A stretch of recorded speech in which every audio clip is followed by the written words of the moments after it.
façam o tal do triplo C. Curta, comenta, porque a integração do chat ajuda muito, e compartilhe. Você pode fazer essas 3 coisas que ajudam o algoritmo a aparecer. Mas eu não estou brincando não, pessoal. Dá uma paradinha agora de 1 segundo e clica no joinha, porque às vezes sabe, essa pessoa já está acostumada a ouvir isso. Não, é importante que você faça isso, porque se você não fizer, inclusive atrapalha o vídeo. Parece que o vídeo é menos relevante.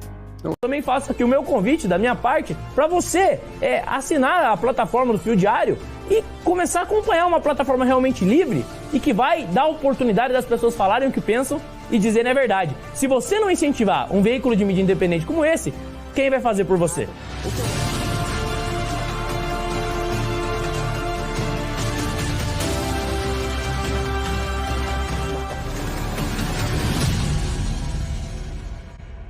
Uma falha, na minha opinião, muito do desgaste do que aconteceu, particularmente do dia 9, que eu acho que a gente pode até falar um pouquinho depois sobre isso. Há essa percepção da perfídia, né, que acontece no dia 9, muito disso em função do silêncio. Do silêncio antes, ainda na época do Freire, que é um grande amigo, fez o curso de Estado-Maior comigo, depois fez o curso de Logística e Mobilização, nós fizemos 2 cursos juntos, era o comandante do Exército. Ele assinou aquele documento em novembro, autorizando as pessoas a se manifestarem nas portas dos quartéis. Os 3 comandantes assinaram sem a assinatura do ministro da Defesa. Aquilo já foi um fato bastante emblemático, mas o fato é que a transição dos comandantes que deixaram os cargos no final do governo Bolsonaro e foram substituídos pelos mais antigos. Veja que o Lula ele não ousou escolher comandante nem para a Marinha, nem para o Exército, nem para a Força Aérea. Ele deu a autorização para o ministro da Defesa que ele escolheu para apaziguar a situação, que colocasse os 3 mais antigos. Então ele colocou o mais antigo da Marinha, da Força Aérea e do Exército. Isso foi uma promessa que ele fez durante a transição. De não escolher ali. Mas... Justamente na expectativa de apaziguar aquele clima de enorme tensão que de fato existiu no final do ano passado. Então eu creio que essa transição ela foi muito complexa e inclusive eu creio que o 9 de janeiro é o ponto nevrálgico para o Exército, não o 8. O 8, claro que a gente vê aquele colapso da segurança no Palácio do Planalto, para mim é inadmissível. Posso falar para vocês dois, ouso dizer que eu jamais admitiria que na frente dos meus subordinados um oficial da Polícia Militar entrasse no Palácio do Planalto e fizesse o que foi feito com o comandante do BGP ali, que é um oficial de escola, alguém altamente considerado, e que ele foi atropelado por um oficial da Polícia Militar que entrou ali para prender as pessoas e simplesmente desconsiderou que o Palácio do Planalto ele era uma área militar sob a administração militar. Então, aquilo que aconteceu ali, que depois durante a noite vai evoluir os acontecimentos para o que acontece no dia 9, eu creio que parte desse problema todo foi dessa transição complexa em que o comandante, que era o Arruda, que assume, ele resolve não desfazer aquilo que ele recebeu do comandante anterior, e ele não retira os acampamentos, e o próprio ministro da Defesa fala isso, não havia ordem judicial, havia a expectativa de que aquilo se dissiparia com o tempo. E como estava acontecendo, quem acompanhou lá em Brasília sabe que teve o Natal, depois no Ano Novo já diminuiu, na virada do ano ali, quando teve a assunção do Lula, os acampamentos estavam diminuindo, mas foi convocada aquela manifestação para o domingo, que aliás eu e o Paulo, por causa do 6 de janeiro, a gente vivia alertando do perigo, né, desse tipo de... Aliás, nós falamos sobre isso diversas vezes, né? Até porque a gente tinha a referência do 6 de janeiro americano com a defasagem de 2 anos. Então, eu creio que parte da crise militar hoje se deve ao que aconteceu no dia 9, mas principalmente por causa do silêncio.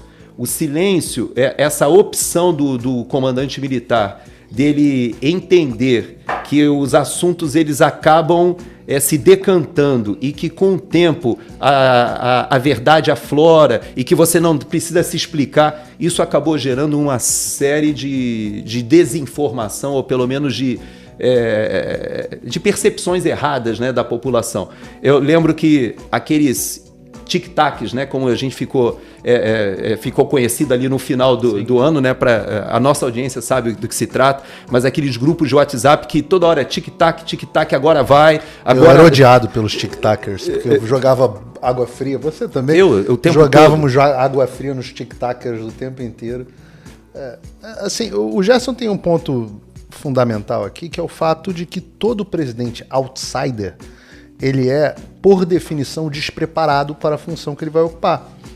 Porque você vai se preparando para a função de dentro do ambiente que você está. Então, quando o Lula se elege presidente, em um certo sentido, ele está mais preparado para a função do que o Bolsonaro. Por quê? Ele tem nome para todos os ministérios, ele tem nome para todos os cargos, ele tem nome, pessoas que acompanharam ele ou a aliança política que o elegeu. Quando um presidente outsider se elege, ele precisa nomear dezenas de milhares de funções. E ele não tem um banco de recursos humanos para isso. Isso aconteceu exatamente com Donald Trump. E o que o Donald Trump faz?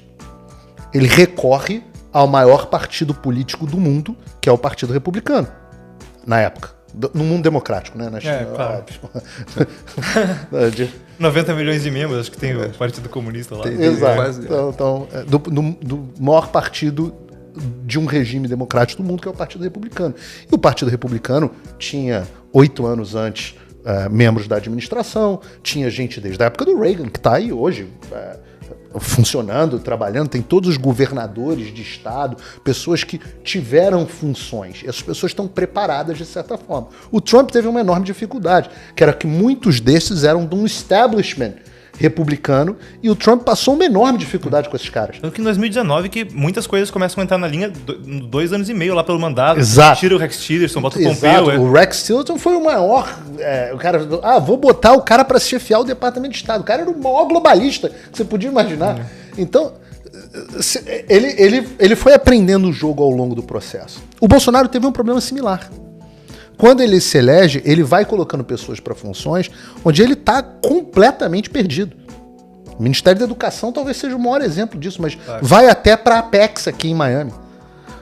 E todas as vezes que ele começa a naufragar, ele começa e olha e fala assim, eu preciso de alguém que seja patriota, que tenha o Brasil em primeiro lugar, probo e competente tecnicamente. Poxa, onde que eu vou achar essas pessoas?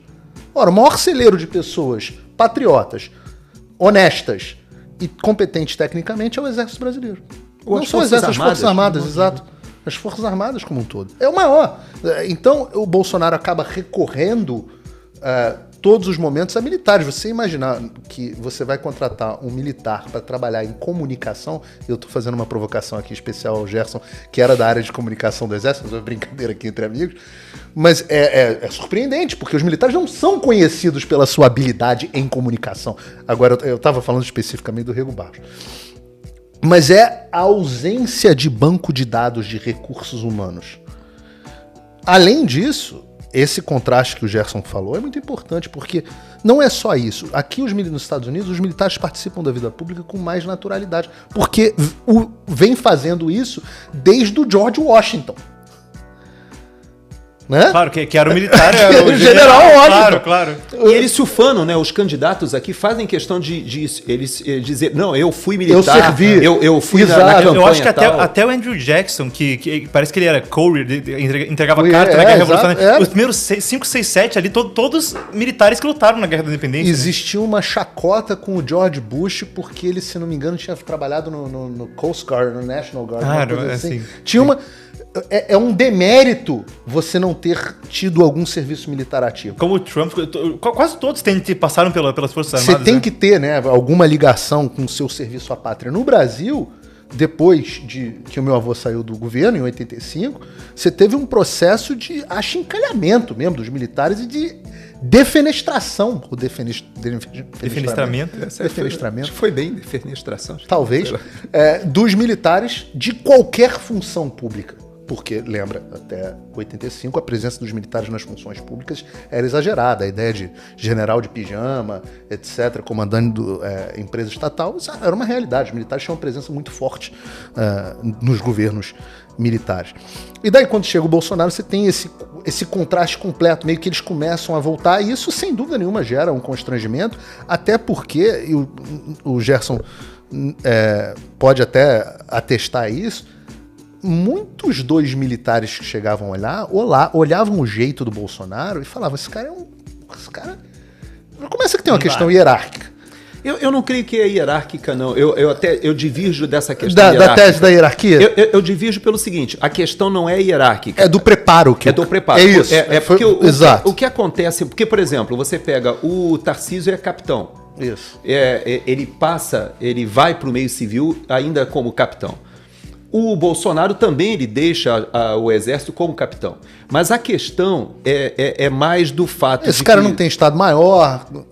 Porque você não tem a bagagem do nível estratégico. Só que o Bolsonaro ele tinha a grande experiência política. Isso é uma das coisas que eu ouvi de vários generais. Eles diziam o seguinte, fica óbvio que falta ao Bolsonaro a visão estratégica, porque quando ele olha para a experiência militar dele, é a experiência tática, como capitão. Ele não viveu a maturidade da concepção estratégica. Porque é como tenente-coronel, que você geralmente faz tenente-coronel, você faz o Estado-Maior como major, tenente-coronel, mas depois você vai comandar, você vai ser assessor, e depois você faz o curso de política e estratégia, que é o mais alto nível. Ele não passou por isso. Porém, inclusive na França, por exemplo, as funções civis de ministérios demandam que você faça um curso de política, estratégia, alta administração. Então eles têm essa visão estratégica. As pessoas não têm ideia, e principalmente hoje elas têm menos ideia ainda, porque há um desprezo grande atualmente pelas Forças Armadas, em todas as camadas da população, mas as pessoas, ou quase todas, as pessoas não têm ideia do grau de formação de um militar no Brasil. O problema não é falta de formação. Porque eu acho que muitas pessoas podem ter um retrato de que são pessoas despreparadas. Não são.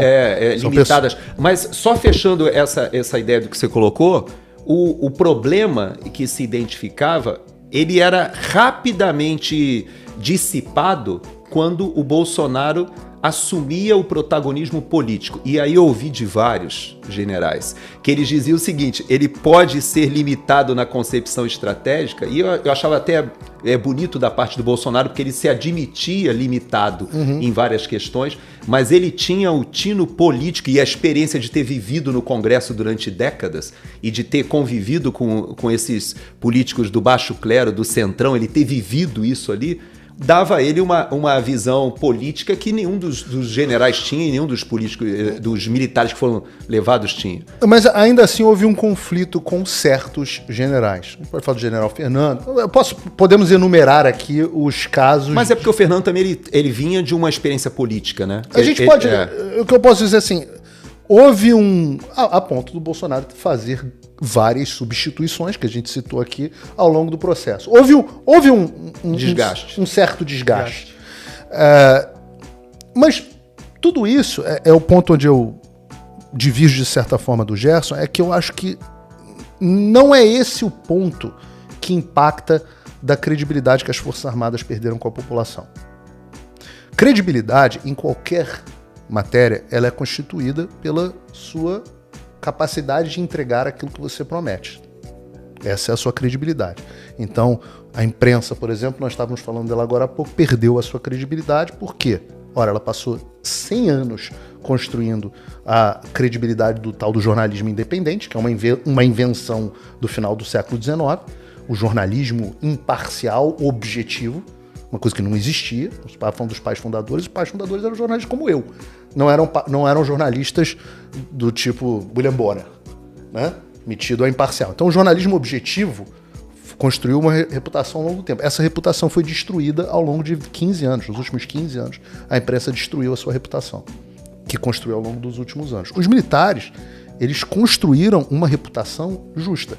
Essa reputação foi baseada em 20 e poucos anos, 21 anos de governos militares honestos, eficientes e que trouxeram uma melhoria para o Brasil absolutamente gigantesca. Inclusive, só um parênteses, mas o Dr. Heitor de Paula documenta isso no livro O Eixo do Mal Latino-Americano e a Nova Ordem Mundial. Tem uma entrevista do Lula como deputado, que ele fala que se o Médici saísse para presidente, ele era eleito, que o povo adorava. Não lembro se era o Médici ou o Geisel. Eu vivi os apelos para que o meu avô disputasse eleições para o governo do Rio de Janeiro. Eu vivi isso dentro de casa, eu via esse apelo. De se juntar, tem um episódio famoso dentro do Sítio do Dragão lá, de uma comitiva de políticos na porta e não deixar entrar. Então assim, é porque os militares não voltaram para a vida pública porque não quiseram. Eles e os seus descendentes diretos. Meu pai, por exemplo, poderia ter seguido a vida política, não seguiu porque não quis. Eu mesmo tenho certeza que eu teria tido uma votação expressiva para quase qualquer cargo que eu tentasse. Não faço porque não quero. Não é devido a mim. Talvez até alguma coisa hoje em dia, mas é o recall do que o meu avô fez. E o Geisel, e o Médici, e o Castelo Branco, e todos eles, não só eles, como os subordinados. Então, a população tem um recall, apesar de toda a campanha de difamação da Globo, de todos os documentários onde eles botam uma marcha, os cavalos, tudo em preto e branco, mostrando o desastre, a perseguição. A população tem um recall e um resultado positivo. Essa é uma parte. A outra parte é o trabalho da mão amiga do Exército, das Forças Armadas como um todo, que tem o papel, muitas vezes, como únicos representantes do Estado em diversos setores do Brasil. E, quando dá ruim, sempre é o Exército que é chamado. Sempre são as Forças Armadas que são chamadas. Preciso garantia da eleição. Chama as Forças Armadas. Destruiu uma barragem não sei aonde. Chama o corpo de... Poluição de praia. Exato. Tudo. Dava ruim, a mão amiga do Exército vinha. Então você tinha esse recall da população e o outro, terceiro componente, é que todo mundo que tinha um militar na família, esse cara, em geral, era honesto, competente e preparado, né? Um sujeito preparado. Então a população tinha um recall muito grande. Só que houve uma mudança no mundo. O inimigo, a forma como você luta guerras e a própria distribuição do tabuleiro político, ela não permite mais uma instituição completamente apolítica. Por quê? Porque boa parte da pauta da esquerda viola o cerne, a coluna, a espinha vertebral do Exército. Das Forças Armadas como um todo, mas principalmente do Exército. É impossível hoje você se manter... O patriotismo é um deles. Se você é globalista, você não pode ser patriota. Por definição. Questão de soberania, né? Até quando o Partido Comunista do Brasil foi fundado, era PCB, que tinha a sigla PCB, mas era Partido Comunista do Brasil, -SBIC, Seção Brasileira da Internacional Comunista. Exato. Um título que manteve por um número de anos. Assim. Muitos. Então, era possível antigamente... Você vê com um cara como o Aldo Rebelo, tem um monte de gente, tem uma ala dentro das Forças Armadas que tem um alinhamento ali com o Aldo Rebelo, com uma política nacionalista mais de esquerda. Inclusive ele falou hoje sobre a tese de que, deu entrevista hoje falando, só um parênteses, mas justamente que não seria um golpe de Estado o 8 de janeiro, claro. Repetiu, assim, quase que palavra por palavra os argumentos que o senhor falou no início, Coronel. Não. Peraí, desculpe interromper esse vídeo, mas é que eu continuo censurado pelo STF. Além deles cancelarem o meu passaporte, congelarem todas as minhas contas bancárias e bloquearem as minhas redes, agora eles também querem proibir os meus vídeos no Brasil. Você pode continuar me acompanhando seguindo o meu segundo canal, que é o canal de cortes. E se quiser ter acesso a todas as minhas postagens para sempre, deve se inscrever no meu Locals, que funciona de uma forma parecida com o Facebook ou o Twitter. Todos os links estão aqui na descrição. Entra lá, senão você vai ficar desinformado e aí eles vão vencer. Façam o tal do triplo C. Curta, comenta, porque a integração do chat ajuda muito, e compartilhe. Você pode fazer essas 3 coisas que ajudam o algoritmo a aparecer. Mas eu não estou brincando não, pessoal. Dá uma paradinha agora de 1 segundo e clica no joinha, porque às vezes sabe, a pessoa já está acostumada a ouvir isso. Não. É importante que você faça isso, porque se você não fizer, inclusive atrapalha o vídeo. Parece que o vídeo é menos relevante.